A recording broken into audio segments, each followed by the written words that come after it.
La Regione Veneto voleva ulteriormente semplificare la normativa nazionale che regolamenta la gestione di terre e rocce da scavo per quantitativi inferiori a 6.000 m3.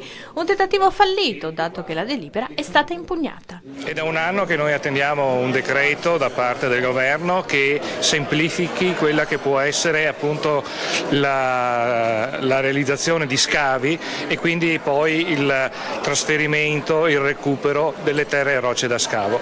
Noi avevamo fatto proprio in febbraio una delibera specifica che semplificava, soprattutto non trattava più come rifiuto queste terre perché appunto erano comunque certificate e garantite nella loro non inquinamento. È proprio per questo che noi restiamo sicuramente allibiti di quella che è la scelta che il governo uscente ha fatto proprio come ultimo atto, quello di impugnare il nostro provvedimento invece di andare a decretare quelle che sono le linee di indirizzo di semplificazione. Noi eravamo pronti anche ad approvare oggi un'ulteriore semplificazione, ma purtroppo abbiamo dovuto sospendere in attesa di quel giudizio che spero sia invece una proposta di un decreto definitivo di semplificazione. Buone notizie però sul fronte delle bonifiche.